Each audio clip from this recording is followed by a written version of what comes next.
हमारे चैनल को सब्सक्राइब करें और बेल आइकन दबाएं। हाय, मैं हूं आदित्य श्रीवास्तव और आप मुझे अभिजीत के नाम से जानते हैं। For more episodes of CID, subscribe to live crime and hit the bell icon. नहीं नहीं सर,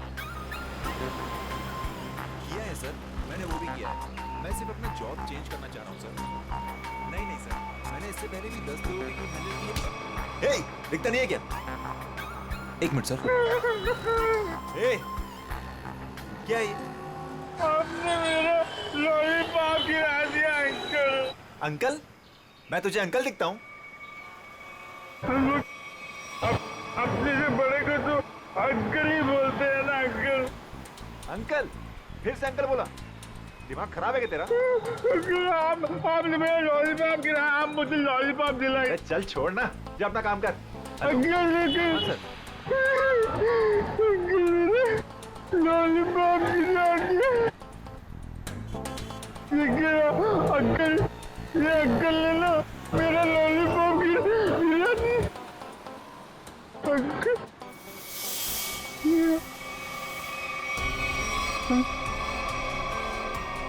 अंकल,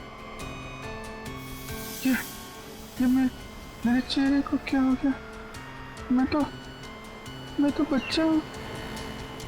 ये कौन है?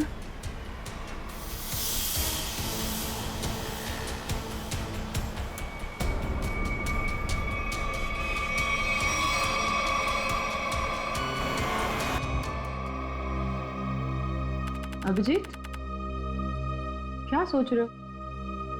वही दया और श्रेया के बारे में।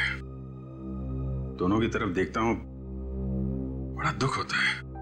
हाँ, बड़ी चिंता हो रही है उन लोगों के बारे में। कभी अपने लिए सोचा है इतना? एक्चुअली अपने बारे में सोचना छोड़ दिया मैंने। क्या? अरे मैं हमेशा आपके बारे में जो सोचता रहता हूँ। अभिजीत, तुम ना हमेशा। अच्छा ये बताओ, प्रॉब्लम क्या एग्जैक्टली? हाँ, प्रॉब्लम यह है कि बात बन नहीं पा रही है। मैंने श्रेया से भी बात की थी, दया से भी, दोनों आपस में बात भी किए। पता नहीं क्या बहस वहस हो गई दोनों के बीच में और बात बनते बनते रह गई। इस सिचुएशन को कैसे हैंडल करना है मैं अच्छी तरह जानती हूँ। आप इसके बीच में आकर परेशान मत होइए। क्यों? परेशान क्यों ना हो? आप क्यों परेशान होना चाहते हैं? क्योंकि मुझे तुम्हारी चिंता है, मुझे तुम्हारी फिक्र है। किस रिश्ते से? वो एक दोस्त की हैसियत से। तो इसमें प्रॉब्लम क्या है? सिंपल है, दोनों को ज्यादा मिलना चाहिए, बातचीत करनी चाहिए, टाइम स्पेंड करना चाहिए। वही तो, टाइम कहाँ है हमारे पास? केस में ऐसे उलझे रहते हैं कि पर्सनल बातों के लिए टाइम मिलता ही नहीं है। तो 29 अगस्त? हाँ? 29 अगस्त? अभिजीत, 29 अगस्त। ओह, अच्छा 29 अगस्त आपका बर्थडे। क्या बात है तारिका जी, केस सॉल्व है? हेलो,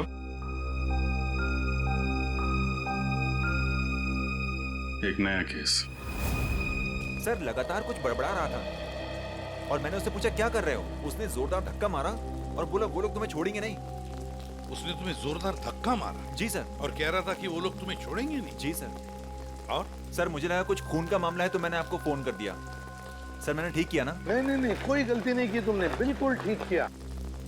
अच्छा ये बताओ, क्या बड़बड़ा रहा था वो? कुछ याद है तुम्हें? सर वो कुछ नंबर्स गिन रहा था। नंबर्स गिन रहा था?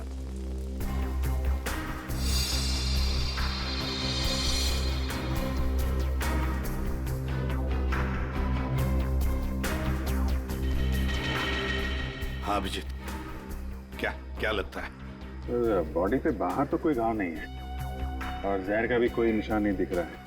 लेकिन ये देखिए यहाँ पे सर, इसके ये माथे पे दोनों तरफ ये निशान देखिए, बिल्कुल एक जैसे निशान है, एक ही जगह पे, जैसे किसी चीज को बहुत देर तक यहाँ पे लगा के रखा था। हो सकता है किसी हेडफोन वगैरह का निशान है। नहीं, हेडफोन वगैरह का निशान नहीं है ये। कहीं ऐसा तो नहीं इसकी मौत की वजह ये निशानी हो सकता है, ये बिल्कुल हो सकता है। सर आप रेडी? इसकी उंगलियां देखिए सर, सिर्फ इसी उंगली को मट्टी लगी है। हाँ तो सर ये नंबर देखिए सर, ऐसा लगता है कि इसी उंगली से ये नंबर लिखे 48163 4,81,630। सर यही नंबर बड़बड़ा रहा था। अच्छा कोई फोन नंबर, अकाउंट नंबर या पासवर्ड? जो भी हो अभिजीत, बड़ा इंपॉर्टेंट नंबर है ये, वरना ये आदमी मरते वक्त ये नंबर लिख के नहीं जाता। 481,623। सर हाँ सर, इसकी जेब में वॉलेट मिला है सर, बहुत सारा कैश है।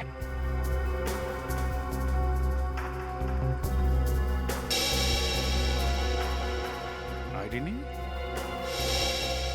ये क्या?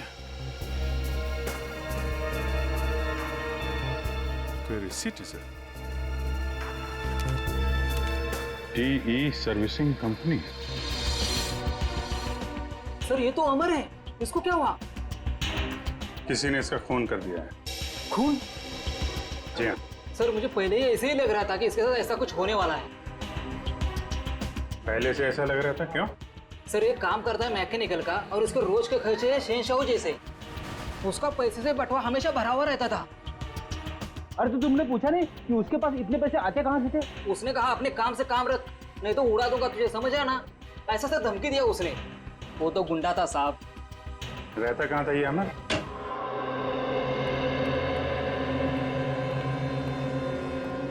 पूरा घर छान मारो, देखो कोई ऐसी चीज मिलती है क्या जो अमर की मौत से जुड़ी हुई हो।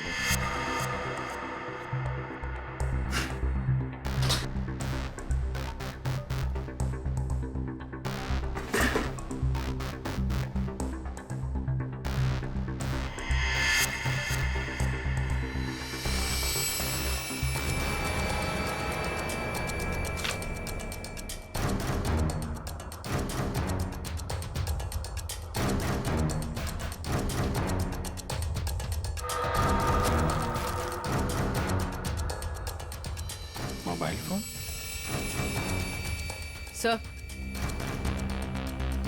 सर, ये जेवर और ये पैसे। बहुत बड़ा घोटालेबाज था ये।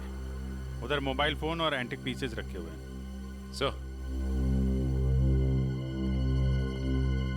सर यहाँ ताला खोलने और ताला तोड़ने का सारा सामान मौजूद है, ये देखिए।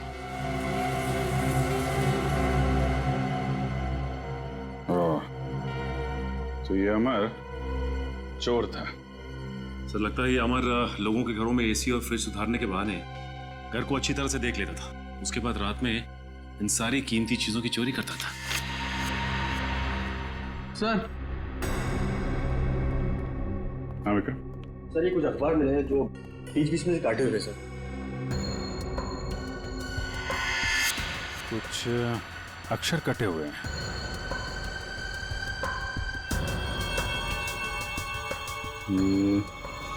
ऐसे तो आदमी तभी करता है जब उसे किसी को कुछ लिख के भेजना होता है, लेकिन अपनी लिखावट और पहचान छिपानी होती है। सर हो सकता है अमर किसी को ब्लैकमेल कर रहा हो। तो कहीं ये ब्लैकमेलिंग ये उसकी मौत की वजह तो नहीं? सर अमर ने इन अक्षरों से लिखा क्या होगा? इस सारे एक बार ब्यूरो लेके चलते हैं, वहीं पता चलेगा कि अमर ने कौन से अक्षर से क्या लिखा था। इसके शरीर पर ना तो किसी किस्म के कोई चोट का निशान है, ना कोई जहर का कुछ अंश मिला है, और ना ये पता लगा कि इसे कोई हार्ट अटैक तो नहीं हुआ, कुछ नहीं। बस इसके दिल ने अचानक काम करना बंद कर दिया। वो दिल ने काम करना क्यों बंद कर दिया, इसकी वजह भी समझ में नहीं आई। लेकिन इसके सर के बालों के बीच हमें जरूर ऐसा कुछ मिला है, एक ऐसा निशान जो बहुत चौंकाने वाला है।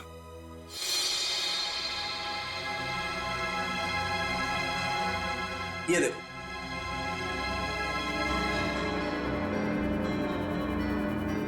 देख रहा है? गौर से देखो।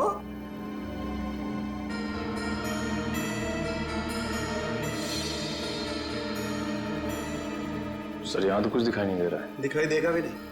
हाँ, ये निशान नंगी आंख से तो क्या, साधारण मैग्नीफाइंग ग्लास से भी दिखाई नहीं देगा।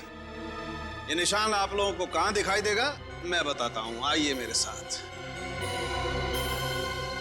यहां देखिए ये निशान, देखिए ये छोटा सा माइन्यूट सा निशान 100 टाइम्स मैग्नीफाई किया है, तब जाकर के निशान दिखाई दिया है।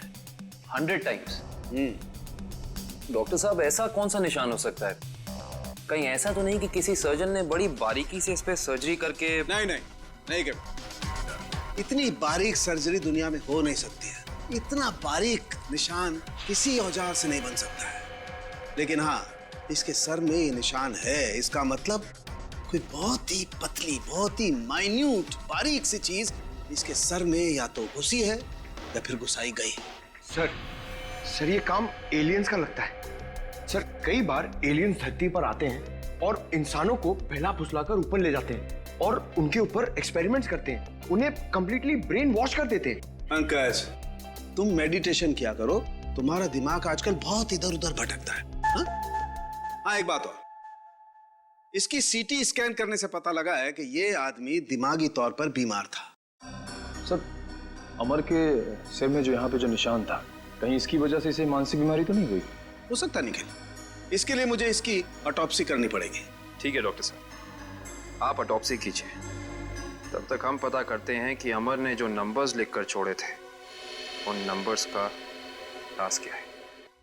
Sir, bank accounts, locker number, telephone number सब कुछ देख लिया सर, लेकिन ये 4,81,623 क्या है, इसका मतलब समझ में नहीं आया। मतलब है सचिन, मतलब है। मरते दम तक उस आदमी के जुबान पर और दिमाग में भी यही नंबर था, 4,81,623। अच्छा, अमर के घर में से जो कटे हुए न्यूज़पेपर्स मिले, उससे कुछ पता चला? सर, प्रेस से न्यूज़पेपर्स की दूसरी कॉपी मंगवाई है सर, पंकज मैच करके देख रहा है।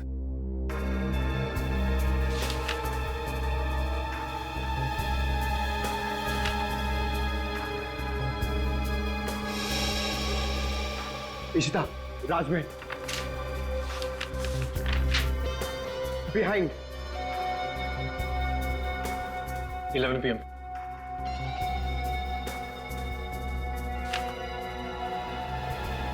कुमार, नियर सुरेश। इशिता, मीट। हाँ पंकज, क्या पता चला? सर, सारे गायब अक्षर ये पेपर पे लिखे सर।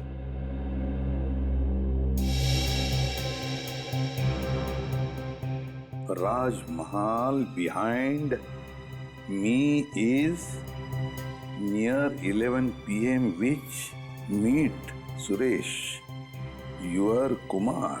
सर, ये तो एक पहेली लग रही है। पहली ही है, मगर पहेलियां बनती हैं छुड़वाने के लिए। क्या बात है सर, जैसे रिकॉर्ड बनते हैं टूटने के लिए। बिल्कुल। मीट मी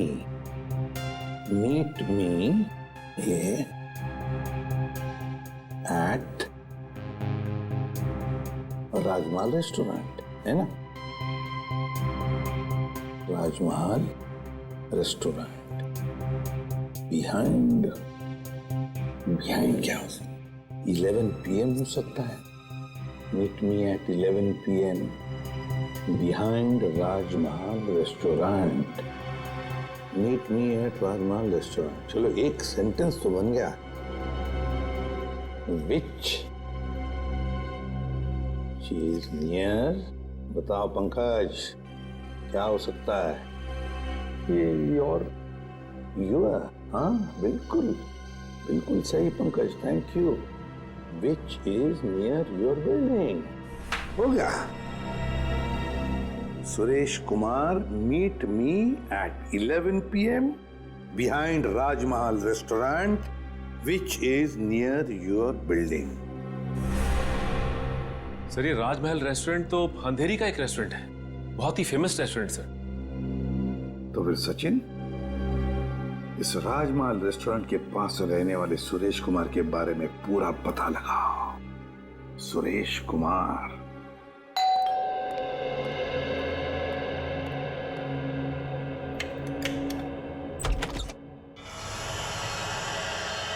जी कहिए। कौन है आप? क्या चाहते हैं?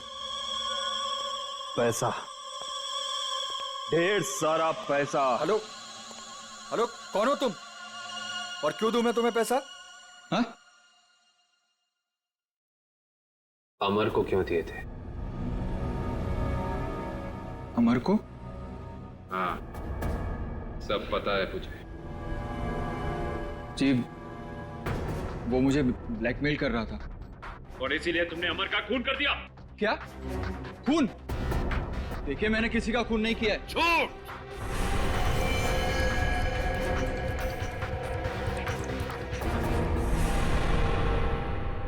झूठ बोल रहे हो तुम। तुमने ही मारा है अमर को। नहीं नहीं सर, मैं सच बोल रहा हूं। मैंने नहीं मारा किसी को। लेकिन आप लोग कौन हैं? हम लोग सीआईडी से। सीआईडी? हाँ, सीआईडी। तो बताओ, सच सच बताओ, बताओ जल्दी। सर, असल में अमर ने मेरे घर पर चोरी की थी और उस चोरी में गलती से मेरे पिताजी का वो बक्सा उसके हाथ लग गया था, जिसमें उनके गैर कानूनी ढंग से किए गए कामों के कागजात थे। और उन कागजातों को लेकर अमर तुम्हें ब्लैकमेल कर रहा था। जी हाँ सर, ये मेरे पिताजी की इज्जत का सवाल था और मैं नहीं चाहता था कि उनकी बदनामी हो। पर ये अमर मुझसे बार बार पैसे ऐंठने लगा। इसलिए एक दिन तंग होकर मैंने फैसला किया कि आज ये किस्सा हमेशा हमेशा के लिए खत्म कर दूंगा, और इसीलिए मैं उसके घर पहुंचा। पर मैंने एक आदमी को गन लिए उसके घर के बाहर खड़ा देखा। मैं डर गया था सर, इसीलिए मैं लौट आया। मुझमें किसी का खून करने की हिम्मत नहीं है सर। सर, मैं किसी को मार नहीं सकता। अच्छा, तो फिर हमारे लिए उस आदमी का स्केच बनवाओ। इतनी रात को तुमने ये मेन रोड छोड़ के शॉर्टकट का रास्ता क्यों लिया? अरे चिंता क्यों करती हो तुम? 2 घंटे बचेंगे इस रास्ते से, जानती हो। सुजीत, गाड़ी रोको। सुजीत, सुजीत, आगे कोई है? सुजीत, सुजीत, कोई है? Oh my God. मालती, तुम गाड़ी में रुको, मैं देखता हूँ। शायद उसको हमारी मदद की जरूरत है। ठीक है।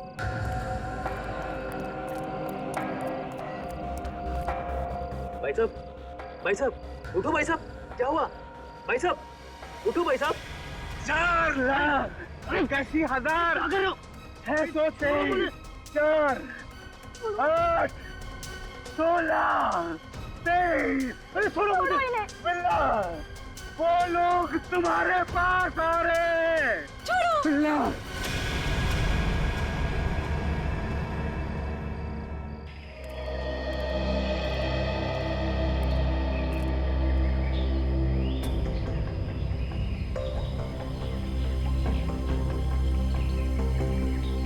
बॉडी पे तो कहीं घाव का निशान नहीं दिख रहा है। अभिजीत, कपड़े फटे हैं, लगता है किसी के साथ हाथापाई तो जरूर हुई होगी। सर, ये यहाँ इतनी सुनसान जगह पे करने क्या आया होगा? सर, हाँ, पर्स में से ये आई कार्ड मिला है। इसका नाम धनंजय है। धनंजय?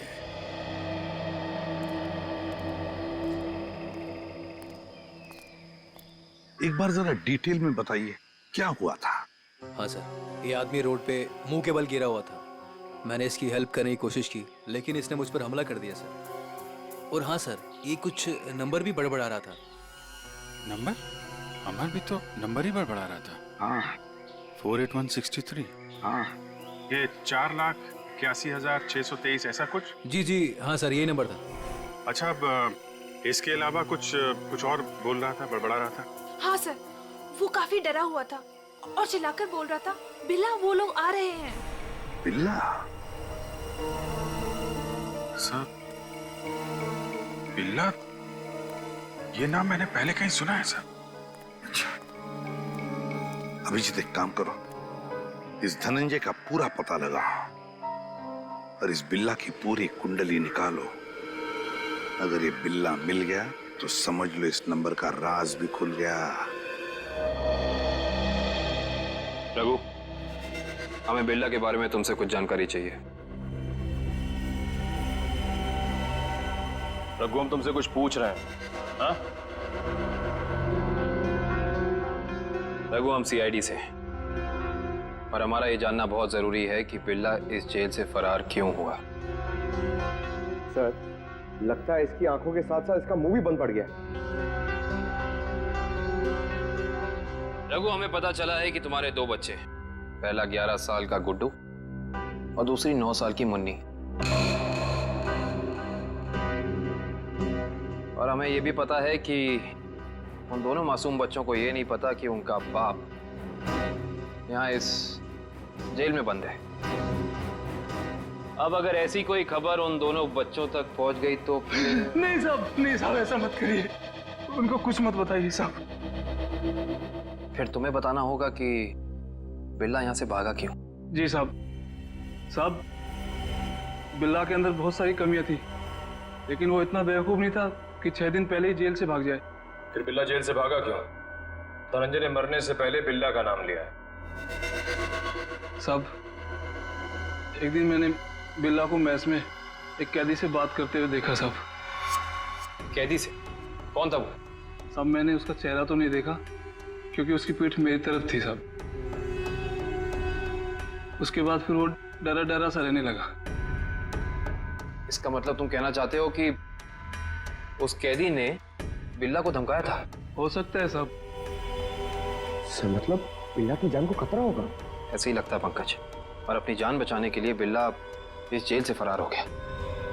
रघु, एक बात बताओ, इस जेल में आग लगी कैसे? क्या साहब, ये कोई जंगल थोड़ी ना है साहब जो आग अपने आप लग जाए। आप तो सीआईडी वाले हैं, आपसे क्या छुपा है साहब? साहब, ये आग लगी नहीं साहब, लगाई गई है। रघु, फिर तुम हमें ये बता सकते हो कि जेल में आग लगवाई किसने? पता नहीं साहब। ठीक है सर, अब क्या कर? जो 3 लोग बिल्ला के साथ फरार हुए थे उनके बारे में पता लगाते हैं। बॉस, मैंने उन दोनों की ऑटोप्सी की है और ऑटोप्सी से पता लगा है कि उन दोनों के दिमाग में परजीवी कीड़े, पैरासिटिक वर्म्स के अंश मिले। परजीवी कीड़े? हाँ, ये कीड़े बहुत ही खतरनाक होते हैं। छोटे से छोटे, माइन्यूट से माइन्यूट घाव के जरिए भी शरीर के अंदर घुसकर दिमाग तक पहुंच जाते हैं और दिमाग को खोखला कर देते हैं। मगर सालुंखे, ये कीड़े आते कहां से हैं? बस अधिकतर ये कीड़े रुके हुए पानी में किसी पोखर में मिलते हैं, लेकिन हर पोखर में भी नहीं मिल सकते। देख सालुंखे, ये मौत नहीं है, खून है, खून। कहीं से तो आए होंगे ना ये कीड़े, कहीं पर से तो। एक जगह है बॉस। कहां से? शहर में एक ऐसी लेबोरेटरी है जो अपनी रिसर्च के लिए इस तरीके के कीड़े अपने पास रखती है। Research laboratory? तो फिर इस लेबोरेटरी के बारे में पता लगाना पड़ेगा, उन्हीं से पता चलेगा इन कीड़ों के बारे में। सर, बिल्ला। सर, ये देखिए, सुरेश ने उस आदमी का स्केच बना दिया जो अमर के घर के बाहर खड़ा था। तो फिर बस स्केच की कॉपीज बनाओ और सारे पुलिस स्टेशन और चेक नाकों पर भेज दो और कहो उनसे जहां पर भी आदमी दिखे उठाओ उसे। सर, ये उन तीनों की फाइल है जो बिल्ला के साथ यहाँ से फरार हुए।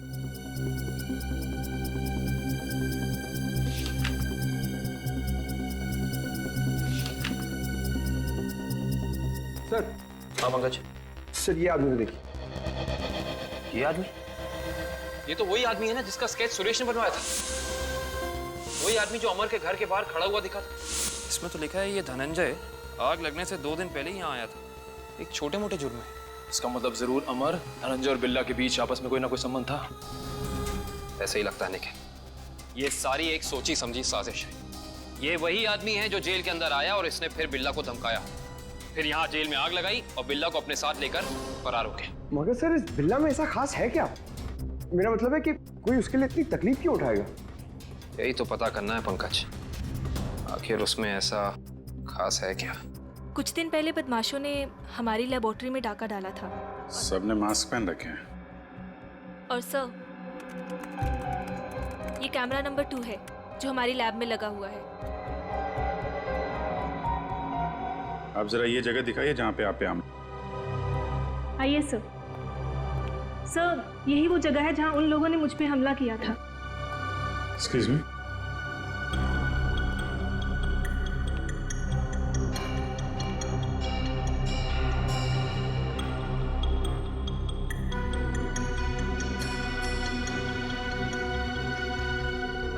सर इस जगह को तो अच्छी तरह से साफ कर दिया गया है, खून के निशान कहीं भी नजर नहीं आ रहे। अगर इस जगह को साफ नहीं किया होता तो खून के जरिए अपराधी जरूर पकड़ा जाता।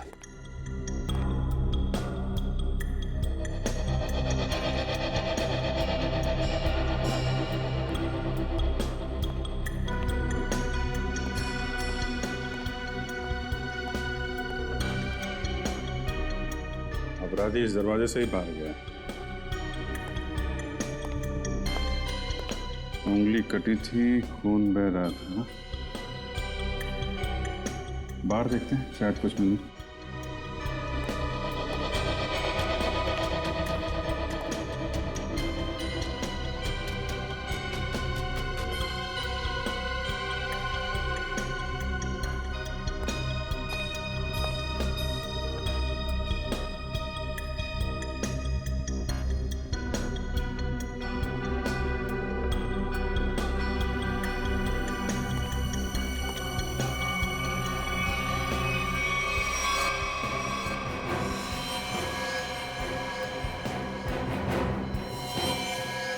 ये देखो,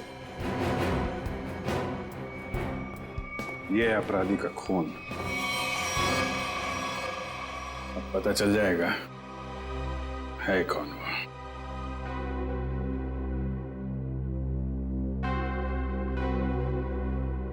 हाँ, तो ये बात है, चोर चोरी से जाए लेकिन सीना चोरी से ना जाए। लगता है इतने सालों से ये बिल में छिपा बैठा था, अब जाके बिल से बाहर निकला है। सचिन, क्या कहता है forensic report? Sir research centre से मिले खून का डीएनए एक पुराने मुजरिम से मैच कर गया है सर। 18 साल पहले ये मुजरिम एक खतरनाक गिरोह के लिए काम करता था, उसके बाद इसका कोई पता नहीं चला सर।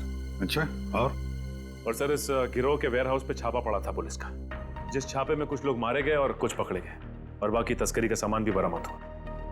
उसके बाद सर ये गिरोह टूट गया। तो क्या 18 साल के बाद में नई गैंग बना ली इन लोगों ने? लूट मार और खून खराबा शुरू कर दिया। सर, हाँ सर, एक मिनट इधर आइए। सर, ये उस समय की केस फाइल है सर, और ये कुछ फोटोग्राफ से उस पुलिस के छापे गए।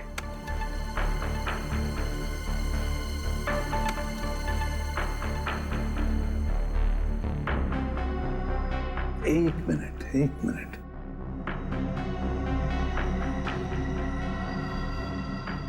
ध्यान से देखो सचिन।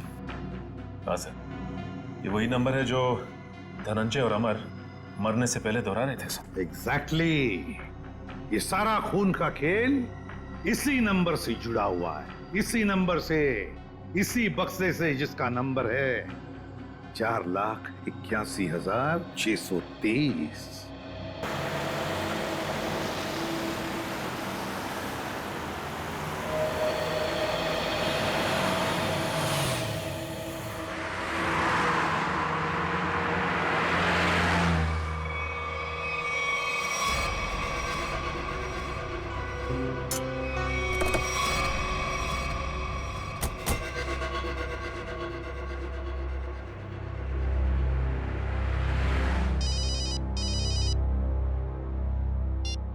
हाँ दया।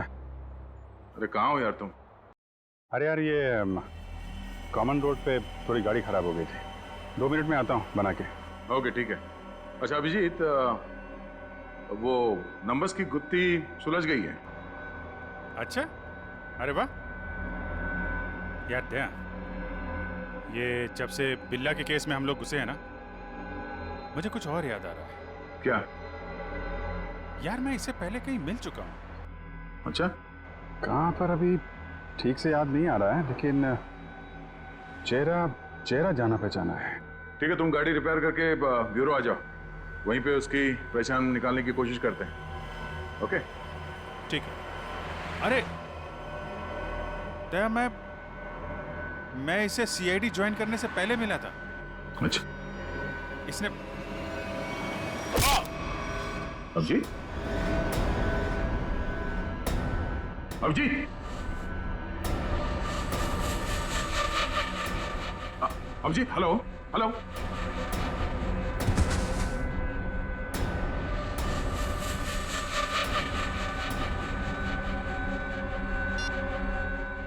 बॉस, काम हो गया है।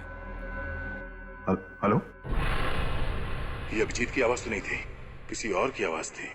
आवाज क्लियर नहीं थी। ये कहीं किडनैपर्स की आवाज तो नहीं?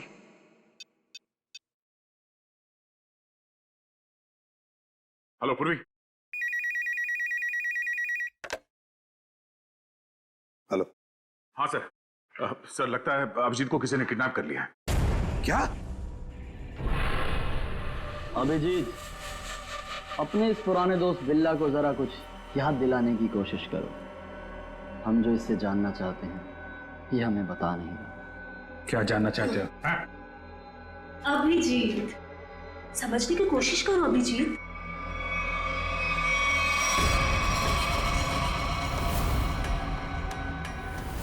डॉक्टर शीतल, तुम? हाँ। अभिजीत, वो बक्सा मेरे लिए बहुत जरूरी है जो बिल्ला, धनंजय और उसके दोस्तों ने अपने बॉस के लिए पुलिस स्टोरेज रूम से चुराया था। किस बक्से की बात कर रहे हो तुम? मुझे कुछ पता नहीं है। मुझे भी नहीं। अरे 18 साल पहले की बात कोई कैसे याद कर सकता है? मुझे कुछ पता नहीं है। तुम्हें पता है, ये जो दिमाग है ना, ये कंप्यूटर के हार्ड डिस्क की तरह होता है। इसमें पुरानी से पुरानी जानकारियां भरी रहती हैं और तुम दोनों के दिमाग में भी वो जानकारी कहीं ना कहीं जरूर छिपी होगी। और उस जानकारी को बाहर कैसे निकालना है, ये अब मेरा काम। अगर बिल्ला जानता है तो इसका मतलब अभिजीत भी जानता है। तुम दोनों की दोस्ती तो 18 साल पुरानी है, क्यों अभिजीत?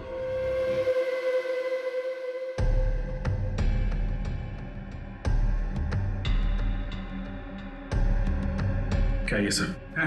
क्या ये? कुछ नहीं, बस तुम्हें इलेक्ट्रिक शॉक देने की तैयारी हो रही है। अगर तुम्हें शॉक नहीं दूंगी तो पता कैसे चलेगा जो हमें चाहिए?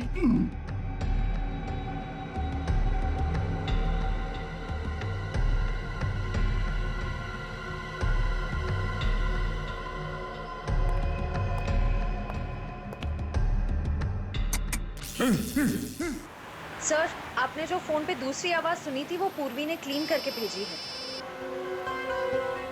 बॉस, काम हो गया। हम उसे लेकर 30 मिनट में पहुंचते हैं। 30 मिनट की दूरी पे? इसका मतलब अभिजीत को जहाँ से अगवा किया गया था वहाँ से इन गुंडों का अड्डा 30 मिनट की दूरी पे है। पर सर, उस जगह से वो गुंडे किस दिशा में गए होंगे वो हमें कैसे पता चलेगा? जहाँ पे अभिजीत की कार खराब हुई थी वहाँ से आधे घंटे की दूरी पे एक रास्ते पे हमें धनंजय की लाश मिली थी। हो सकता है इन गुंडों का अड्डा वही कहीं आसपास हो।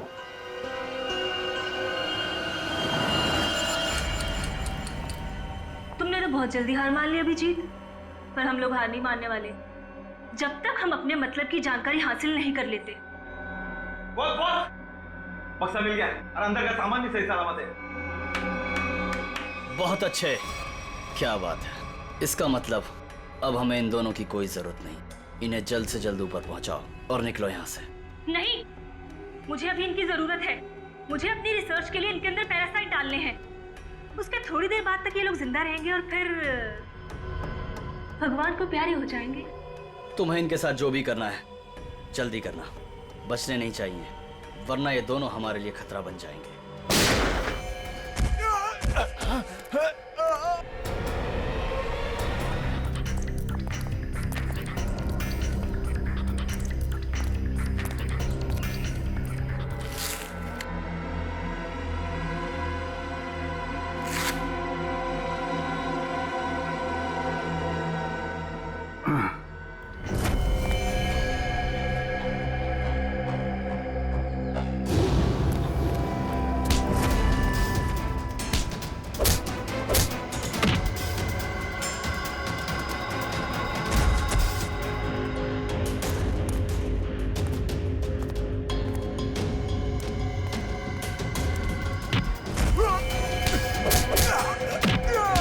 सही सी बता दे, अभिजीत सर कहाँ पे है? हाँ?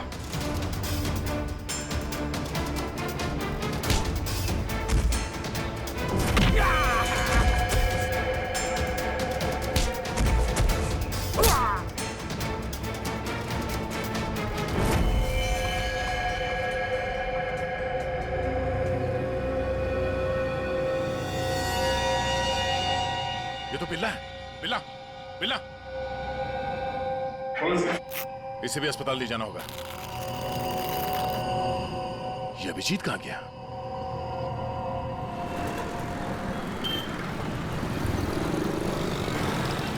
वो वहां पे।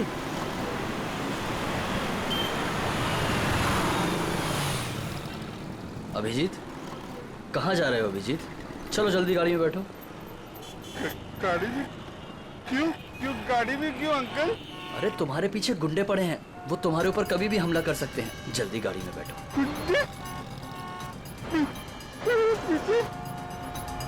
लेकिन आप लोग कौन हो? लेकिन अरे अभिजीत, हम तुम्हारे दोस्त हैं, भूल गए क्या? चलो जल्दी गाड़ी में बैठो। लेकिन मेरा लॉलीपॉप गिर गया अंकल। अरे जल्दी आओ, मैं तुम्हें नया लॉलीपॉप दे दूंगा और आइसक्रीम भी दूंगा तुम्हें। हैं? Okay okay. चलो जल्दी निकलो यहाँ से।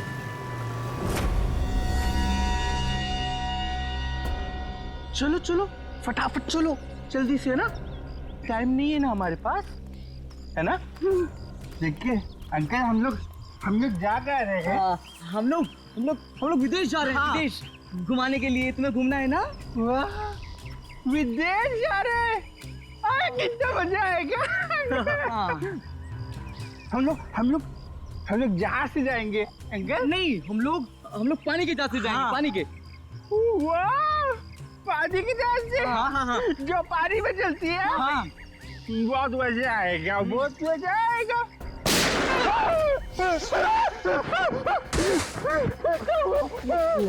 लगता दुश्मन आ गई।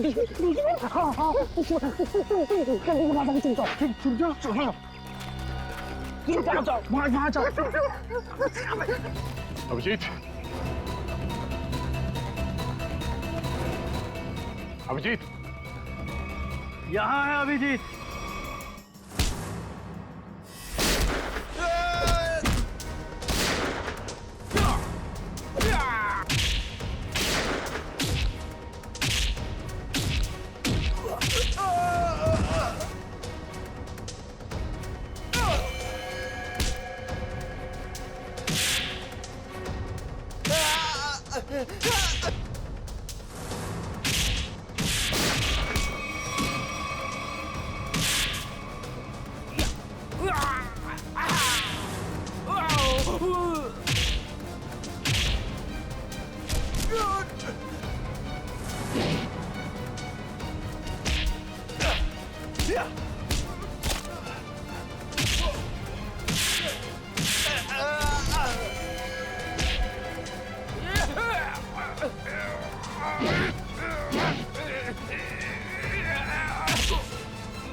अब बता, तू विदेश जाएगा या सीधे जेल?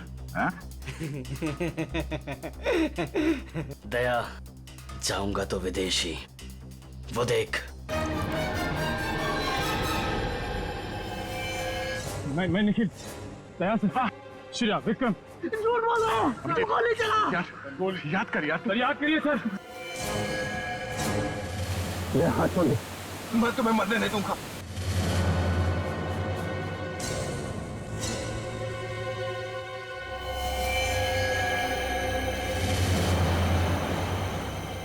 कल मेरी जरूरत पड़े तो याद करना।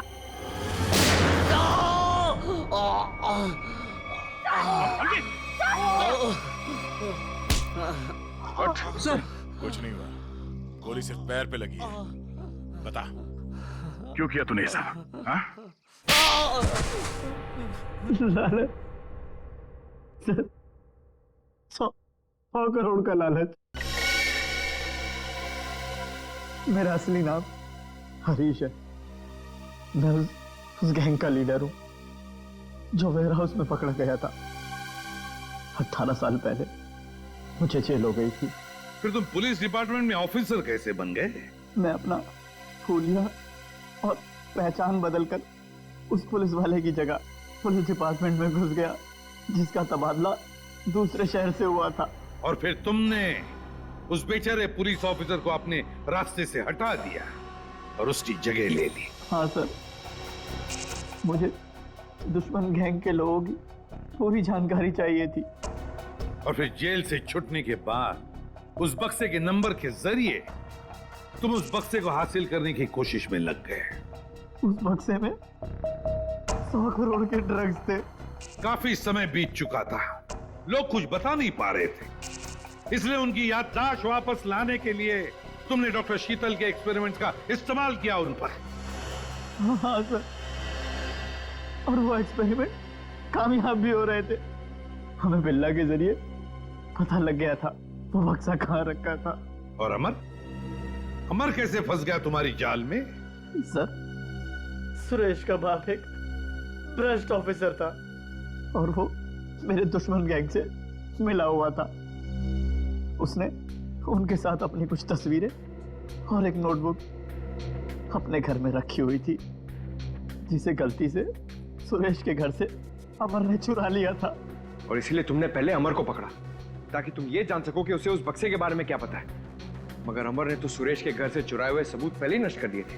हाँ, अमर का इस गैंग से कोई लेना देना नहीं था, लेकिन उसने वो सारे सबूत चुरा लिए थे जिनकी मुझे जरूरत थी। इसलिए मैंने उसके साथ वो किया, खत्म कर दिया उसे। इतने सालों की सजा काटने के बावजूद भी तुमने सीनियर इंस्पेक्टर अभिजीत पर हमला किया, 3 लोगों की जानें ली। तुम्हें तो जीने का कोई हक ही नहीं है, तुम्हें तो फांसी होगी, फांसी।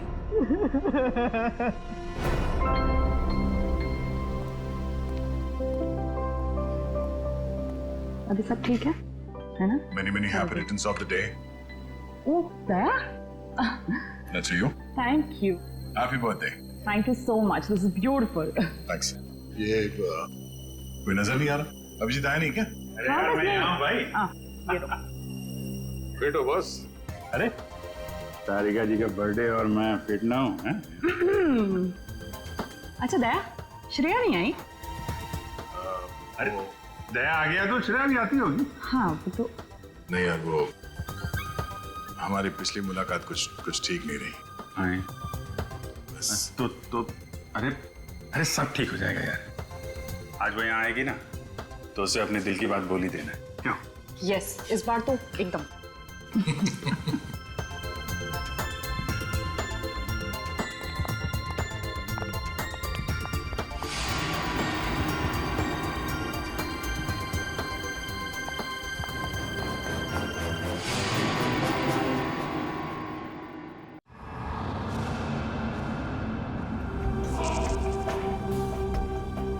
क्या हुआ? मौत को इतना नजदीक देखने से पांव कांपने लगे। एसीपी आज तक अपनी मौत को अपनी हथेली पर लेकर ही चला है, समझे? मौत से कभी डरा नहीं है वो। इतनी बड़ी बड़ी बातें हैं, अब बातों का वक्त नहीं है, अब एक्शन का वक्त है। कूदो एसीपी, छलांग लगाओ। 1 मिनट, लेकिन तुम पर कैसे विश्वास कर सकता हूँ कि मेरे कूदने के बाद तुम इन तीनों को छोड़ दोगे? तुम्हारे पास और कोई चारा भी नहीं। कूदो एसीपी।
ये शो देखते वक्त तो पेट के दर्द की दवा साथ में रखनी चाहिए।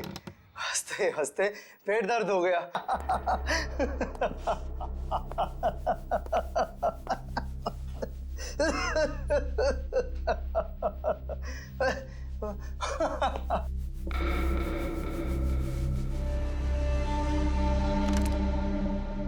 कौन है ये? प्रमोद कौन है ये? बहुत खुशकिस्मत हो तुम। मौत से कुछ पल पहले इतनी हंसी और इतनी खुशी हर किसी को नसीब नहीं होती। कौन हो तुम? अंदर कैसे आए? मौत को अंदर आने के लिए किसी न्योते की जरूरत नहीं पड़ती है।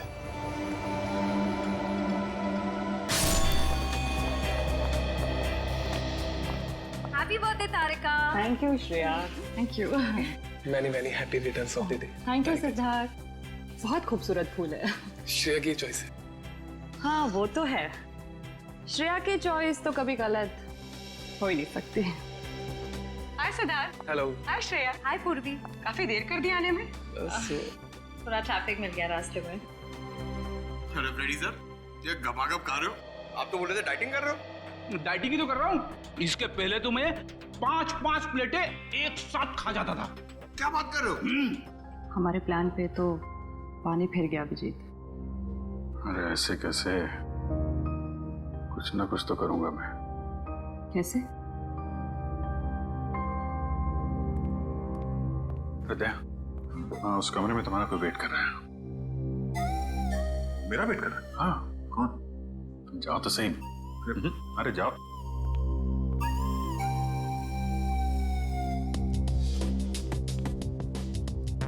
हे सिद्धार्थ, वो तुम्हें मेरी जासूसी नॉवेल्स की कलेक्शन देखनी थी ना? चलो दिखाती हूँ। चलो श्री। अरे कभी तो श्रेया को अकेले छोड़ो। ऐसी कोई बात नहीं है ना? चलो। इट्स ओके सिद्धार्थ, जाओ तो। चलो।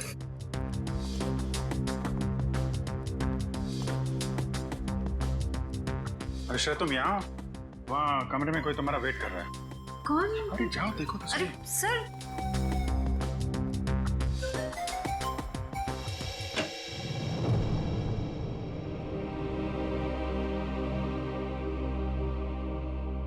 श्रेया, अच्छा किया तुम सिद्धार्थ को अपने साथ यहाँ ले आई। I am very sorry.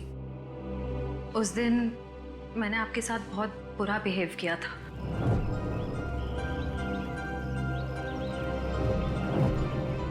छोड़ो ना, मैं भूल गया हूँ, तुम भी भूल जाओ। काश भूल पाना इतना आसान होता। जिंदगी कितनी सिंपल हो जाती है। श्रेया, ये यादें ही तो है जो उदास दिलों को जिंदगी जीने का हौसला देती है। अगर यादें ही ना हो तो जिंदगी कितनी बोरिंग हो जाएगी। तो क्या तुमने सिद्धार्थ से शादी करने का फैसला कर लिया? मेरा दिल कुछ और कह रहा है, दिमाग कुछ और। मैं जानता हूँ श्रेया, हमारे काम में हम दिल की नहीं दिमाग की सोचते हैं। मगर एक बार सीआईडी ऑफिसर ने एक आम लड़की की तरह सोचो। दिल का इस्तेमाल करो, उसकी आवाज सुनो। मेरे दिल में तो एक ही इंसान का नाम गूंजता रहता है, और वो नाम है श्रेया। सिद्धार्थ। सिद्धार्थ प्लीज, सिद्धार्थ मेरी बात तो सुनो प्लीज। अब सुनने को बाकी क्या रह गया? पूरी हकीकत मैंने अपनी आंखों से देख ली। तुम दया से प्यार करती हो ना?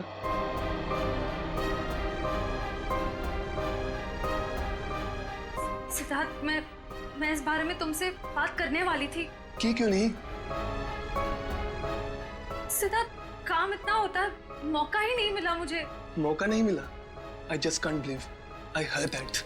सिद्धार्थ प्लीज मेरी बात तो सुनो। इतना आसान नहीं होंगे। मैं आपको मेरी जगह रखकर तो सोचो, फिर पता चलेगा मैं किस अग्नि परीक्षा से गुजर रही हूँ।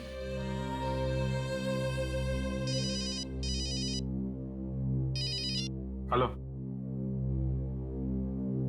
कौन? सर, दोनों पति पत्नी थे, प्रमोद और शांति। सर, हमने कभी सपने में भी नहीं सोचा था कि हमारे होटल में ऐसा कुछ होगा। एक मिनट, आप बाहर खड़े रहिए।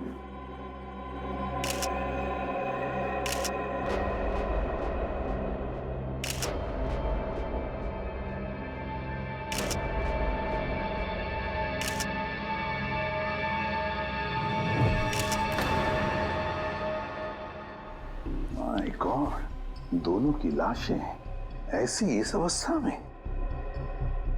सर इतने सारे केस सॉल्व किए लेकिन इस तरह का केस कभी नहीं देखा। सर लगता है ये दोनों खूनी से विनती कर रहे थे कि वो इन्हें छोड़ दे, मगर खूनी ने जरा भी दया नहीं दिखाई। नहीं फ्रेडी, लगता है खूनी ने पहले इन दोनों को मारा और फिर यहाँ लाकर बिठा दिया, हाथ पैर बांध दिए।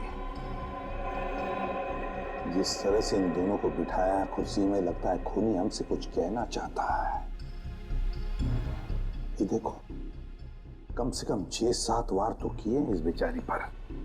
ऐसे इतनी बेरहमी से मारा है जैसे ये खूनी कोई सिर फिरा हो या फिर बदले की आग में ये सब किया है उसने। My God. सर इस प्रमोद की पीठ पे भी वार किया गया है।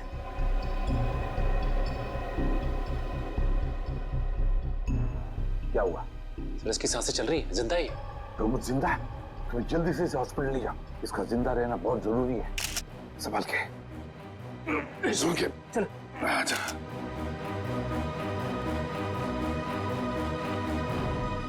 एक बात बताओ, ये खूनी अंदर आया कैसे? किसी ने देखा कैसे? नहीं सर ये सब रात में हुआ सर, और रात के बाद इसकी ड्यूटी रहती है सर, इससे पूछिए आप। कैसे हुआ ये सब? सर कुछ देर के लिए मेरी आंख लग गई थी रिसेप्शन डेस्क के ऊपर। तुम्हें शर्म नहीं आती ये कहते हुए कि तुम्हारी आंख लगी थी ड्यूटी पर? Sorry sir. एक बात बताओ, ये दोनों प्रमोद और शांति कब से रह रहे तुम्हारी होटल में? सर पिछले 6 दिनों से रह रहे थे और आगे भी 1 महीने रहने का प्लान था सर। क्यों, कुछ बताया इन्होंने? सर प्रमोद जी की नई नौकरी लगी थी, नासिक से इस शहर में नए आए थे, उन्हें अपना घर नहीं मिला, इसीलिए होटल में रह रहे थे सर। ठीक है, जाओ। वंश, प्रमोद और शांति, इन दोनों की पूरी जानकारी चाहिए मुझे।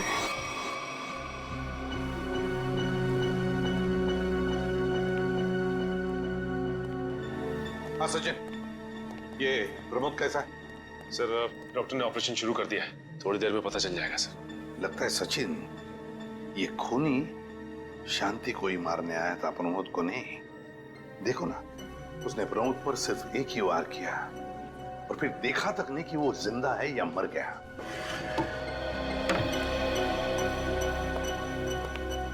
डॉक्टर साहब, कैसा है प्रमोद? हमने प्रमोद को बचा तो लिया है, मगर मगर क्या? वो कोमा में चले गए हैं। कोमा में? लेकिन डॉक्टर साहब प्रमोद को होश तो आ जाएगा ना?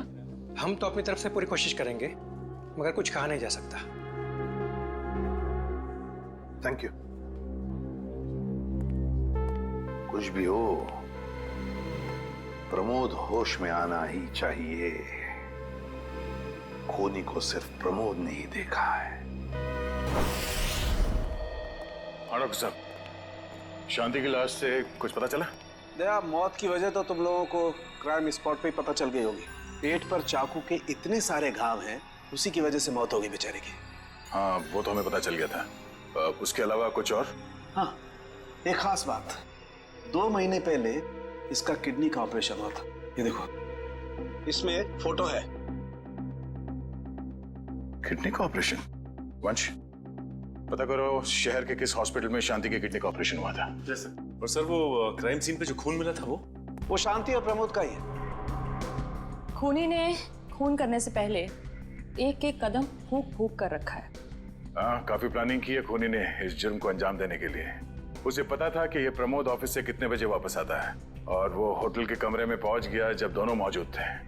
पर सर, अगर उसका मकसद शांति को ही मारना था तो वो तो प्रमोद के आने से पहले ही जुर्म को अंजाम देकर वहां से फरार हो सकता था। हाँ, ये बात तो है। मुझे लगता है खूनी ने प्रमोद के ऊपर सिर्फ एक ही बार वार किया, और वो इसलिए क्योंकि वो चाहता था कि वो कोमा में पहुंच जाए और जिंदा लाश बन जाए। सर लगता है ये खूनी कोई एक्सपर्ट है जो अच्छी तरह से जानता था कि वार कहाँ पे करना है। सर वो एक्सपर्ट नहीं, मुझे तो सरफिरा लगता है। वरना मारने के बाद इन्हें प्रार्थना की पोजीशन में क्यों बैठा था? कोई तो गहरा कारण है सबके पीछे जो इस खूनी के अतीत से जुड़ा हुआ है। क्या प्रमोद की बीवी का खून हो गया और प्रमोद कोमा में है? जी हाँ। खैर अब ये बताइए कि पिछले कुछ दिनों से प्रमोद का स्वभाव कैसा था? क्या वो डरा डरा रहता था या कुछ और अजीब बात? नहीं, ऐसा तो कुछ नहीं था। पर हाँ सर, मैंने उनको काम में बहुत सारी गलतियां करते देखा। साफ साफ बताइए, प्रमोद किस तरह की गलतियां कर रहा था? बेसिक अकाउंटिंग की गलतियां। मुझे तो हैरानी हो रही थी कि इतने काबिल और इतने क्वालिफाइड इंसान ऐसे बच्चों वाली गलतियां कैसे कर सकता है कोई। वो तो अच्छा हुआ कि मैंने उनकी गलती देख ली, वरना पूरी अकाउंट शीट खराब हो जाती। सर मुझे तो लगता है उन्हें काम आता ही नहीं था। ऐसा कैसे हो सकता है? वो जिस कंपनी से आए थे वो तो बहुत बड़ी कंपनी थी, और कोई भी बड़ी कंपनी किसी ऐसे आदमी को अपने यहाँ नौकरी पर क्यों रखेगी जिसे उसका काम ही नहीं आता हो। अब तो इस प्रमोद की सारी कुंडली निकालनी पड़ेगी। ये पति पत्नी प्रमोद और शांति एक नंबर के धोखेबाज थे। इनके सारे सर्टिफिकेट्स और डॉक्यूमेंट्स नकली हैं, स्कूल और कॉलेज हर जगह के। ऐसी क्या वजह हो सकती है जिस वजह से 420 करके ये उस फाइनेंस कंपनी में काम कर रहा था? ये इस प्रमोद को वहाँ काम करके क्या फायदा हो सकता है? इस सवाल का जवाब तो उसी वजह से जुड़ा है निखिल, जिसकी वजह से इस प्रमोद की हत्या की गई। पर वजह जो भी हो, उस वजह का पता तो सीआईडी निकाल ही लेगी। लेकिन सर, हो सकता है इन दोनों का नाम भी नकली हो सकता है। ऐसा भी हो सकता है कि ये दोनों असली प्रमोद और शांति हो ही ना, बल्कि कोई बहरूपिये हों जिन्होंने उन दोनों की जगह ले ली हो सकता है। एक सेकंड। हेलो, हाँ बोल रहा हूँ। हाँ, कौन सा hospital? Okay, thank you so much. क्या हुआ निखिल? हमारा अंदाजा सही निकला। 2 महीने पहले पुणे की मोती हॉस्पिटल में इस प्रमोद की पत्नी का एक ऑपरेशन हुआ था। वहाँ प्रमोद की पत्नी का नाम शांति नहीं बल्कि विनीता लिखा हुआ है। विनीता? मोती हॉस्पिटल, पुणे।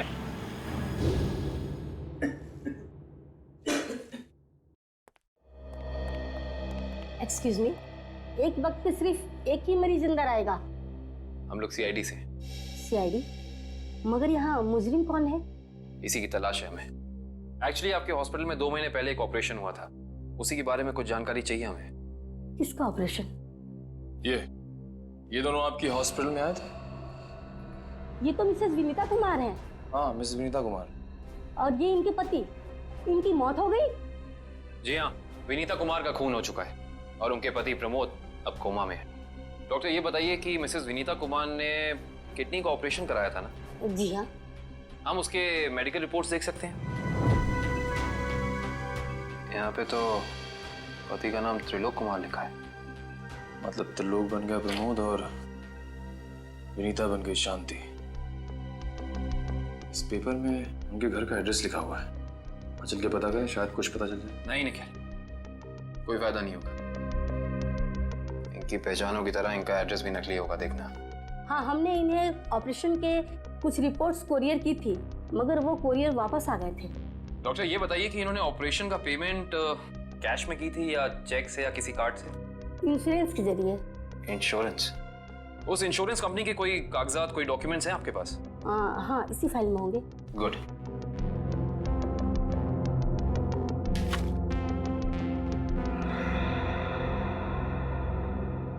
बिज हेल्थ इंश्योरेंस। अंकित, सभी अकाउंट्स और सभी खाते अच्छी तरह से बंद हो जाने चाहिए। कल शाम 5 बजे तक ऑडिटर आ जाएगा। हो जाएगा सर। कभी सपने में भी नहीं सोचा था कि हमारी कंपनी का अंत इतना बुरा होगा। ये किस अंत की बात कर रहे हैं आप लोग? जरा विस्तार से समझाइए। अगर आप अपने पैसे वापस लेने आए हैं तो भूल जाइए, क्योंकि जब तक अदालत अपना फैसला नहीं सुना देती तब तक हम किसी के रुपए वापस नहीं कर पाएंगे।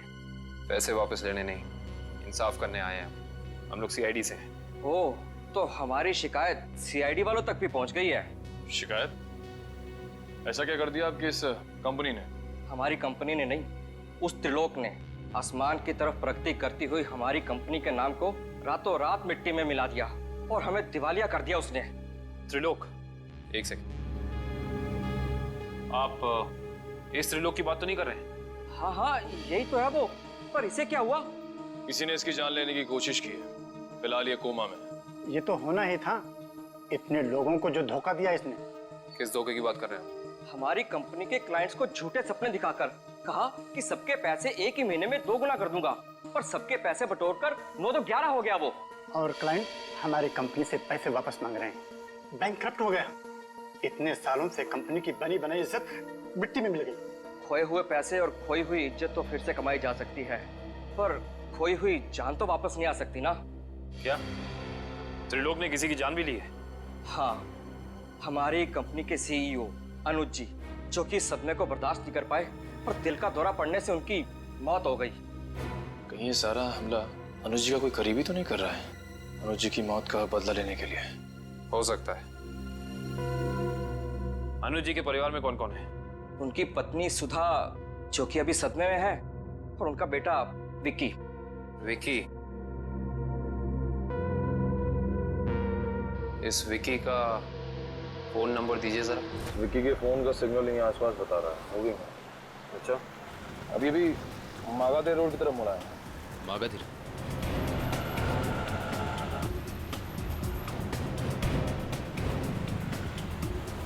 देखो सिग्नल में कुछ पता चला? एक मिनट क्या हुआ? इस विक्की के फोन का सिग्नल यहीं आसपास बता रहा है। कहीं विक्की इस बाइक पे तो नहीं? हाँ सर, हो सकता है ये विक्की है।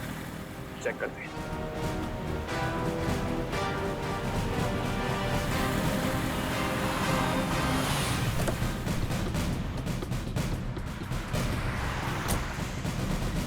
सुनो भाई साहब, तुम ही विक्की हो? हाँ, और ये क्या बदतमीजी है? तुम लोग मेरा नाम कैसे जानते हो? तुम्हारा नाम और तुम्हारे सारे कारनामों के बारे में जानते हैं हम। सीआईडी। सीआईडी? इस शहर में क्या कर रहा है? हाँ? कुछ काम था और तुम लोग मेरा पीछा क्यों कर रहे हो? बकवास बंद कर। दो खून करके भाग रहा हो, कह रहा है सीआईडी पीछा क्यों कर रही है? मैंने कोई खून नहीं किया है। अच्छा, त्रिलोक और विनीता का खून नहीं किया तुमने? What? त्रिलोक और विनीता मर चुके हैं? ड्रामा बनकर अपना पूरा इतिहास है तेरा हमारे पास। उन दोनों ने तुमसे तुम्हारे पिता को छीना, उसका बदला लेने के लिए तुम यहाँ आए हो उनके पीछे। हाँ, मैं बदला लेने जरूर आया था, पर मैंने उनका खून नहीं किया। देख, सच बोल दे समझा, नहीं अपनी शक्ल नहीं पहचान पाएगा। मैं सच कह रहा हूँ। मैंने किसी तरह उनके बारे में पता किया। मैं उनके होटल भी गया था, मगर जैसे मैं उनके कमरे की तरफ जा रहा था, मैंने उनके कमरे में एक आदमी को जाते हुए देखा। कौन सा आदमी था वो? उसके चेहरे को ठीक से देख नहीं पाया मैं। तुम्हें जो भी याद है, जितना भी याद है, साफ साफ बताओ। कद लगभग 6 फीट, ओवरकोट पहना हुआ था उसने, और उसके बाल लंबे थे यहाँ तक। हाँ, और उसने एलिगेटर शूज पहने हुए थे। Alligator shoes? हेलो, एक और खून?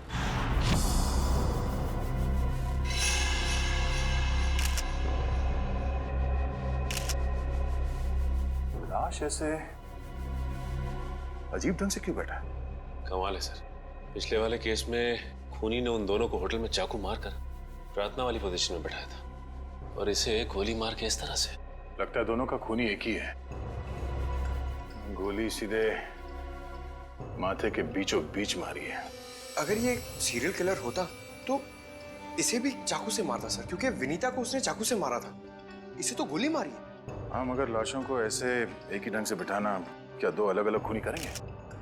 मुझे लगता है दोनों का खूनी एक ही है, और जिस वक्त इस्तिकवांशु का खून हुआ, लगता है खाना खाने ही वाला था। सर, यहाँ पे दूसरी प्लेट भी पड़ी है, कहीं ऐसा तो नहीं कि ये तिग्मांशु की बीवी के लिए थी? मैम सब तो एक हफ्ते के लिए गाँव गई हुई है, एक हफ्ते के बाद लौटेगी। तो क्या घर में कोई और आदमी था जिसके लिए तिग्मांशु ने एक और प्लेट में खाना डाला? नहीं साहब। अच्छा, जब तुम घर वापस आए उस वक्त ये दरवाजा खुला था या बंद था? नहीं साहब, बंद था। तो फिर तुम घर के अंदर कैसे आए? साहब ने एक चाबी मेरे पास भी दे रखी है। तो जो कोई भी था, ऐसा लगता है कि तिग्मांशु उस आदमी को जानता था। एक काम करो सचिन, पंकज, घर की अच्छी तरह से तलाशी लो, देखो कुछ मिलता है क्या।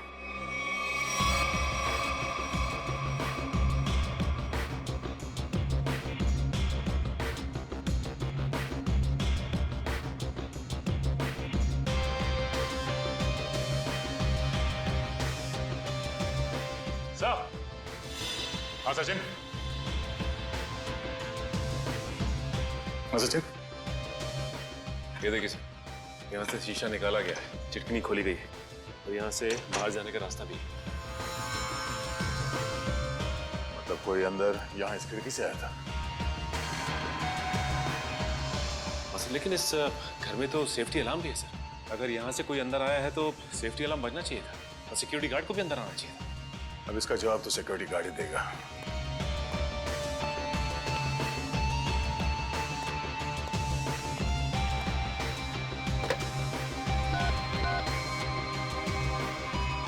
Hello security. अच्छा, आज दोपहर को दिग्मांशु जी के घर से अलार्म बजा था तो फिर आप चेक करने के लिए उनके घर पे क्यों नहीं आए? ओ आई सी, पिछले हफ्ते भी। ठीक है, थैंक यू। क्या बोला सर ये सिक्योरिटी वाला? सिक्योरिटी का कहना है कि अलार्म बजा था और उन लोगों ने घर में फोन भी किया तो दिग्मांशु जी ने कहा कि गलती से अलार्म बज गया, इसलिए वो लोग ऊपर नहीं आए। सर, हो सकता है दिग्मांशु ने मजबूरी में कहा, खूनी ने उसके सर पे गन तान दी हो। कुछ कह नहीं सकते। बात करते वक्त अगर थोड़ी सी भी टेंशन हो आवाज में तो ये सिक्योरिटी वाले तुरंत भाप लेते हैं। दरअसल पिछले हफ्ते भी दिग्मांशु के घर से अलार्म बजा था और जब सिक्योरिटी वालों ने फोन किया था तो दिग्मांशु ने यही कहा था कि गलती से बच गया। सर ये खूनी काफी चालाक लगता है, खेल खेल रहा है। देखते हैं, जरा देखो इस घर में कुछ और मिलता है क्या। खूनी ने कोई ना कोई सुराग जरूर छोड़ा होगा, चेक करो।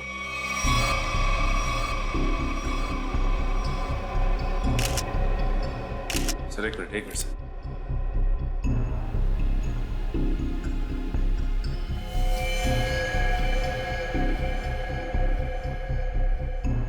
ये देखिए सर, खून।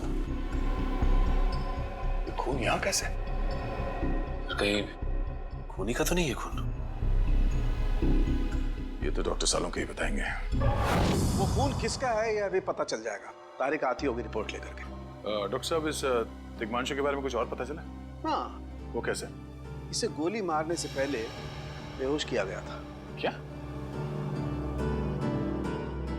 इसे बेहोश किया था? इसके खून में मुझे एक खास किस्म की दवाई के अंश मिले जो अक्सर इंसान को बेहोश करने के लिए दी जाती है, और वो दवाई इसे इंजेक्शन के जरिए दी गई थी। ये देखो। सर बहुत ही अजीब बात है। अगर खूनी इसे मारना चाहता था तो सीधा गोली मारकर इसका काम तमाम कर सकता था, फिर ये जहर की दवाई क्यों दी होगी? और सर एक और बात पता चली, दिग्मांशु जिस हालात में हमें मरा हुआ मिला था वो एंशिएंट कल्चर के हिसाब से प्रार्थना करने की पोजीशन, खाना खाने से पहले। तो फिर तो शांति और दिग्मांशु दोनों का खूनी एक ही आदमी है। ये खूनी के लिए ये हत्याएं जुर्म नहीं, एक जश्न है। इसीलिए उसने टेबल पे ये प्लेटें सजाई, उसमें खाना रखा, एक अपने लिए और एक दिग्मांशु के लिए। और सर, दिग्मांशु को प्रार्थना की पोजीशन में बैठा के उसने गोली मार दी। सर मैंने कहा था ना, ये खूनी एकदम सरफिरा है सर। हाँ सर, लगता है ये खूनी अपने आप को बहुत शक्तिशाली महसूस करता है। जिस वक्त इन सब की गर्दनें झुकी होती हैं उसके सामने उसे आनंद आता है। नहीं सचिन, खूनी का मकसद लोगों को अपने सामने झुकाना नहीं, बल्कि अपने लिए प्रार्थना करवाना था। क्या मतलब? ये रही उस खून की रिपोर्ट। ये खून ना ही दिग्मांशु का है और ना ही उसके घर वालों का। ये खून उस खूनी का ही है। खूनी का? मगर वहां तो हाथापाई के कोई निशान नहीं मिले और उस जगह को देख के ऐसा लगा भी नहीं कि दिग्मांशु ने सेल्फ डिफेंस में खूनी के ऊपर हमला किया होगा। वो इसलिए दया क्योंकि ये खून खूनी ने अपने मुंह से थूका था। हमें इसके खून में से इसके सलाइवा के कुछ अंश भी मिले। उसकी तबीयत खराब है क्या? हाँ, वो बीमार है। उसके खून में एथिमोलाइसिन नाम की दवाई का अंश मिले हैं और उसका कीमोथेरेपी हुआ था। इसका मतलब उसे कैंसर है, ब्रेन का कैंसर, लास्ट स्टेज का ब्रेन कैंसर। इसीलिए वो लोगों से अपने लिए प्रार्थना करवा रहा है ताकि उसकी बीमारी ठीक हो जाए। हमारे क्रिमिनल डेटाबेस में चेक करो, पता करो ये कोई पुराना पापी तो नहीं है। नहीं सर, उस खूनी का हमारे क्रिमिनल डेटाबेस में कोई रिकॉर्ड नहीं है। कोई इतिहास नहीं है? नहीं सर। सर, दिग्मांशु की पूरी कुंडली निकाल के लाओ सर। प्रमोद की तरह इसकी पहचान भी नकली है। What? हाँ सर, ये देखिए, उसका असली नाम राकेश है और जिस तरह प्रमोद को 400 बीसी की आदत थी, ठीक उसी तरह राकेश भी भोली भाली लड़कियों को फंसाता था शादी के झांसे में। कई लड़कियों ने आत्महत्या की है इस दिग्मांशु और राकेश के चक्कर में। हाँ सर, शादी के बाद उनके पैसे लेके ये गायब हो जाता। सर इसका मतलब खूनी ने 2 ऐसे लोगों को मारा जो पहले से मुजरिम थे। शायद उसने सोचा होगा कि मरने से पहले कुछ अच्छे कर्म कर लूं। नहीं श्रेया, जरूर कोई रिश्ता रहा होगा उसका इन दोनों अपराधियों के साथ। पता करो इन दोनों अपराधियों का केस किस पुलिस स्टेशन में फाइल किया गया था? सर, ब्रेन कैंसर के जितने भी पेशेंट्स हैं शहर में उन सबकी लिस्ट मिल गई है। कुल मिला के ऐसे 50 पेशेंट्स हैं, जिसमें से 10 पेशेंट्स ऐसे हैं जो कैंसर की लास्ट स्टेज पे हैं। उनमें से 4 औरतें हैं, बचे 6। हाँ सर, और इन 6 में से 4 ऐसे हैं जो 70 साल से ऊपर के बुजुर्ग हैं। अब बचे 2, ये उदय और भानु। तुम इन दोनों से मिले? हाँ सर, ये उदय 6 महीने से हॉस्पिटल में है। और भानु? भानु सर 1 महीने से हैदराबाद में। ये कैसे हो सकता है सचिन? अगर वो मुजरिम इसी शहर में है तो कहीं ना उसका इलाज चल रहा होगा ना कहीं से वो दवाई खरीदता होगा। वांची सर, इस शहर में जितने भी केमिस्ट है जहाँ पे ब्रेन कैंसर की दवाइयाँ बेची जाती है, उन सब की लिस्ट चाहिए मुझे। सब पता चल गया। त्रिलोक और राकेश दोनों के खिलाफ एक ही थाने में केसेस दर्ज किए गए थे, जगतपुरी थाने। इस केस का पूरा इतिहास जगतपुरी थाने से ही पता चलेगा। एक्सक्यूज मी, यस, आपकी दुकान पे ब्रेन कैंसर की दवाइयाँ बेची जाती हैं? जी हाँ, हमारी दुकान उन चुनिंदा दुकानों में से है जहाँ ये दवाई आपको मिलेगी। वैसे ये दवाइयाँ बहुत कम लोग खरीदते होंगे नहीं? जी, बहुत महंगी है एक्चुअली। अच्छा, जो लोग ये दवाइयाँ खरीदते हैं उनकी लिस्ट मिल सकती है हमें?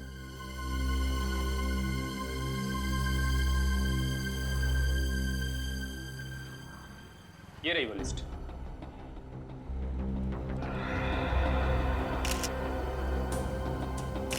तपन, उदय और नितिन, ये तीनों लोग तो उस मरीज की लिस्ट में थे। अच्छा, आपको पूरा यकीन है कि इनके अलावा और कोई नहीं आता ये दवाई लेने के? जी नहीं, लेकिन हो सकता है कोई गैर कानूनी तरीके से ये दवाई खरीद रहा हो। ये दवाइयाँ काफ़ी महंगी है ना, आम आदमी इसका खर्चा नहीं उठा सकता। अच्छा, आप किसी ऐसे आदमी को जानते हैं जो ये गैर कानूनी काम करता है? एक आदमी है, आंद्रे नाम है उसका। प्यार से लोग उसे एंडी कहते हैं। ये जो ज्वाला रोड पे पब्लिक पार्क है ना, अक्सर वहीं मिलता है। कांस्टेबल सुनील? Yes sir. आप सीआईडी से ही हैं ना? हाँ, हमारी बात शायद आप ही से हुई थी। सर बताइए, कांस्टेबल सुनील आपके लिए क्या कर सकता है? सुनील जी, हाल फिलहाल में इस रिकॉर्ड रूम में कोई चोरी वगैरह हुई थी क्या? चोरी नहीं तो सर, अब यहाँ भला कोई चोरी कैसे करेगा? सुनील, फिर आप एक हेल्प कर सकते हैं हमारी। हमें 2 मुजरिमों की फाइल चाहिए। एक का नाम है त्रिलोक कुमार और दूसरे का राकेश भिवेन। 1 मिनट सर, क्या नाम बोले? राकेश? राकेश भिवेन।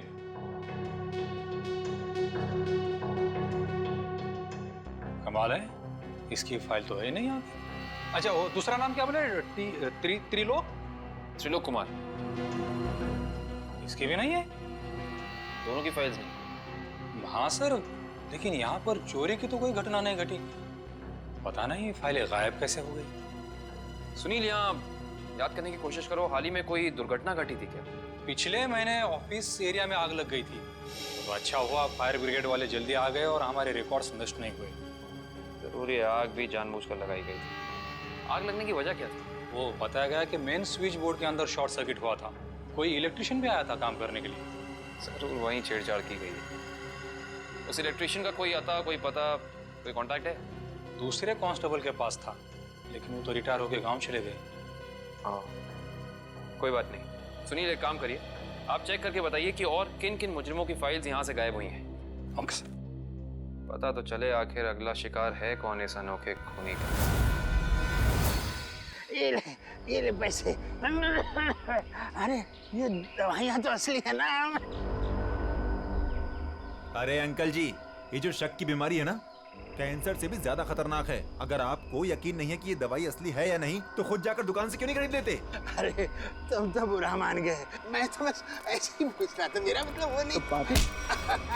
जानते हो, इस तरह से दवाइयाँ बेचना और खरीदना दोनों गैर कानूनी है। आखिर तुम्हारा कोई फायदा नहीं है। मैंने सुना था कि सीआईडी बड़े-बड़े केस हैंडल करता है। मैं तो छोटा-मोटा चोर हूँ, जाने दो ना साहब। हाँ मिस्टर छोटे चोर, ये बताओ कि तुम्हारे पास से ये दवाइयाँ खरीदने के लिए कोई ऐसा आदमी आता था जो 6 फीट लंबा था और लंबे लंबे बाल थे उसके, और वो एलिगेटर वाले शूज पहनता था? हाँ, वही जो आगे से नुकीला होता है। हाँ, आया था चिराग। आप लोग चिराग को ढूंढ रहे हो? हाँ। कहाँ मिलेगा ये चिराग? चिराग? लगता है चिराग घर पर नहीं है। कमरे अच्छी तरह से चेक करो, देखो कुछ मिलता है क्या। पंकज, कंप्यूटर चेक करो।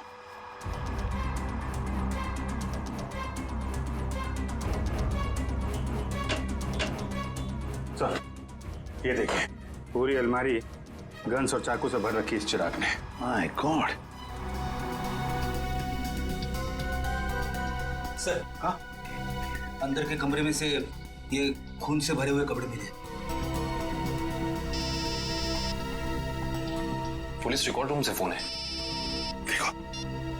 हेलो, जी कहिए। कौन? संदीप, स्वाधीन और हेमंत। ओके, ठीक है। कौन है ना? सर, त्रिलोक और तिग्मांशु की तरह इन तीनों की फाइल भी चोरी हुई है पुलिस रिकॉर्ड रूम से। मतलब अभिजीत, अब ये चिराग इन तीनों में से किसी एक को मारने वाला है। सर एक सेकंड, ये देखिए सर, इस कंप्यूटर की फाइल में इन तीनों की फाइल है। सर ये तीनों भाई हैं और बदमाश भी हैं और इन्होंने 3 खून किए हुए हैं सर। सर यहाँ पे 2 एड्रेस है, एक चीकूवाड़ी और एक चारको। चारको पर चीकूवाड़ी। एक काम करते हैं अभिजीत, हम दोनों चीकूवाड़ी चलते हैं और तुम लोग तीनों भी चारको चले जाओ। Yes sir. हाँ सर। चलो अभिजीत।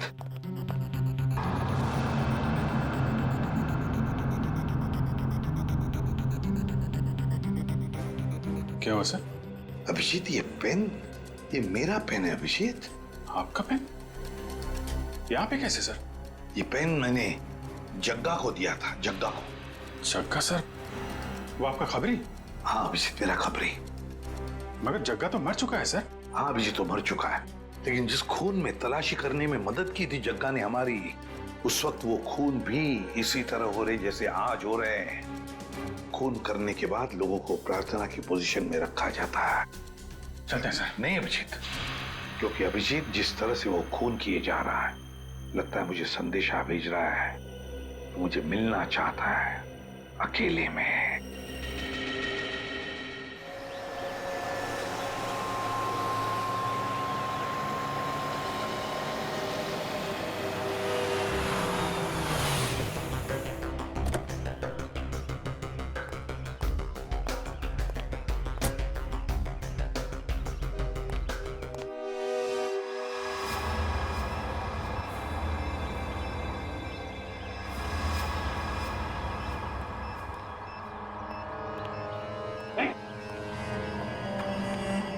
प्लीज हमें बचा लीजिए। एसीपी, मुझे अपनी गन दो, वरना मैं ये रिमोट दबा दूंगा।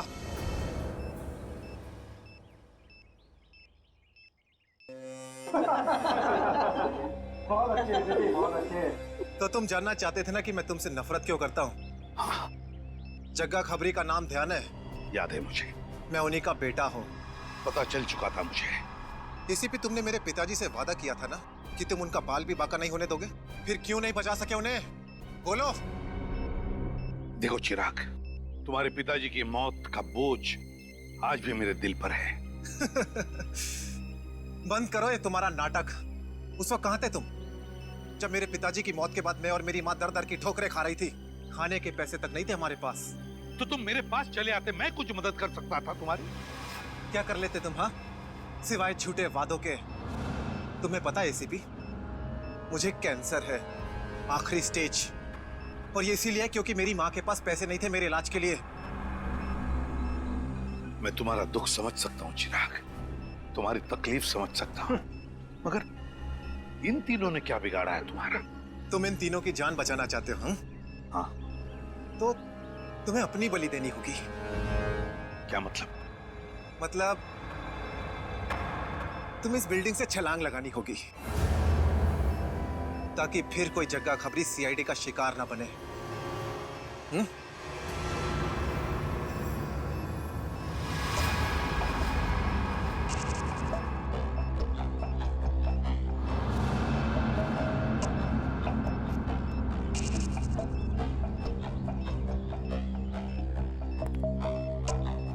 ठीक है, मंजूर है।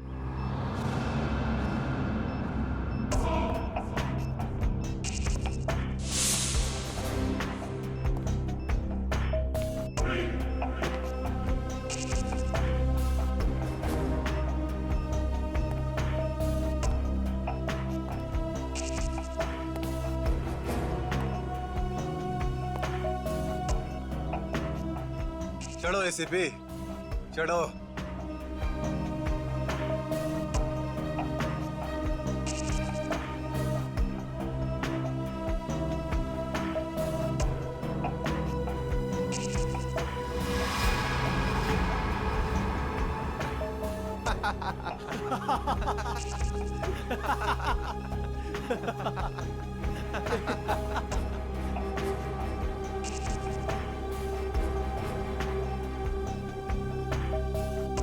ऊपर जाकर मेरे पिताजी से माफी जरूर मांग लेना। क्या हुआ? मौत को इतना नजदीक देखने से पांव कांपने लगे? एसीपी आज तक अपनी मौत को अपनी हथेली पर लेकर ही चला है, समझे? मौत से कभी डरा नहीं है वो। इतनी बड़ी बड़ी बातें, अब बातों का वक्त नहीं है, अब एक्शन का वक्त है। कूदो एसीपी, छलांग लगाओ और अपनी ये बेहतरीन जिंदगी को अलविदा कह दो। चलो। 1 मिनट, मैं जरूर कूदूंगा, लेकिन तुम पर कैसे विश्वास कर सकता हूं कि मेरे कूदने के बाद तुम इन तीनों को छोड़ दोगे? तुम्हारे पास और कोई चारा भी नहीं है। कूदो एसीपी, वरना मैं इस रिमोट का बटन दबा दूंगा।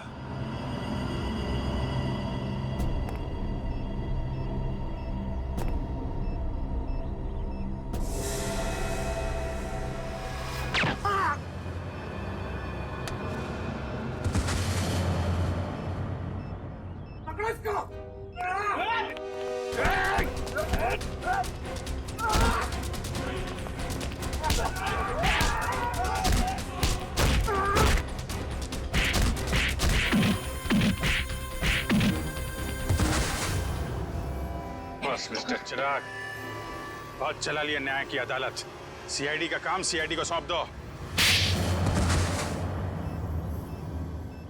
रेडी? पंकज, उन तीनों के शरीर से बॉम्ब हटा दो संभाल के। और तुम मेरे दोस्त, मेरा कबरी जग्गा के बेटे लगते ही नहीं। उस बेचारे ने तो अपनी जान कुर्बान की हमारी मदद करने में, कानून की मदद करने में, मगर तुम, लानत है तुम पर, जैसे घटिया काम करने निकले थे। 2 खून किए तुमने, तुम्हें तो शायद फांसी ही होगी, फांसी।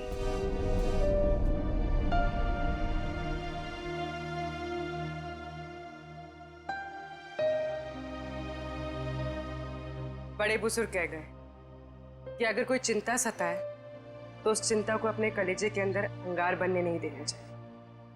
कलेजा जल जाता है। मुझे कोई चिंता नहीं सता रही है। In fact I think I am the luckiest girl in the world right now. CID में सब मेरे काम से खुश हैं। मेरे पास तुम दोनों जैसे दोस्त हैं। मेरी शादी होने वाली है। एक लड़की को और क्या चाहिए होता है? शायद प्यार। प्यार भी तो है ना मेरे पास। मम्मी पापा का प्यार, दोस्तों का प्यार और सिद्धार्थ का प्यार। जुबान की बात दिल से मेल नहीं खा रही है श्रेया। मतलब ये कि दिल की बात जुबान पे लाने का वक्त आ गया है श्रेया। वो श्रेया कहाँ गई? हाँ, जो अपने सारे डिसीजंस खुद लेती थी, जिसे पता था कि उसको अपनी जिंदगी में क्या चाहिए। हाँ श्रेया, अब वक्त आ गया है। तुम्हें किसी एक को चुनना ही होगा। और अगर तुमने एक स्ट्रॉन्ग डिसीजन नहीं लिया ना, तो उसका असर तुम्हारी जिंदगी पर नहीं, बाकी 2 जिंदगियों पर भी पड़ेगा। मैं क्या डिसीजन लूं? किसे चुनूं? उस इंसान को जिसे मैं बहुत प्यार करती हूं, पर उन्होंने कभी अपने प्यार का इजहार नहीं किया, या शायद वो मुझसे प्यार करते ही नहीं, या फिर उस इंसान को जो मुझसे बहुत प्यार करता है, मुझे पलकों पर बैठा कर रखता है। मगर यहाँ पे इम्पोर्टेंट सवाल ये है कि तुम किससे प्यार करती हो? नहीं तारिका, यहाँ ये बात इम्पोर्टेंट है कि अब मैं पीछे नहीं हट सकती। मेरे किसी भी डिसीजन से ना सिर्फ सिद्धार्थ को, बल्कि उसकी और मेरी फैमिली को बहुत दुख होगा। बच्चों जैसी बातें मत करो श्रेया। हर माँ बाप चाहते हैं कि उनके बच्चे को जिंदगी की हर खुशी मिले। तुम सिद्धार्थ के साथ खुश नहीं रह पाई तो क्या अंकल आंटी खुश रह पाएंगे? और अगर तुम खुश नहीं रही तो क्या सिद्धार्थ खुश रह पाएगा? तुम्हारा एक कदम श्रेया बहुत सारी जिंदगियों को अफेक्ट करेगा। तुम बस दिल से काम लो। देखो, दिल हमेशा सही रास्ता दिखाता है। ठीक है, अब से मैं अपने दिल की बात सुनूंगी। अगर मैं किसी भी कदम पर कमजोर पड़ जाऊं तो तुम दोनों को मुझे सही रास्ता दिखाना होगा। हाँ, लेकिन एक शर्त पे। कैसी शर्त? तुझे आइसक्रीम खिलानी पड़ेगी। Of course.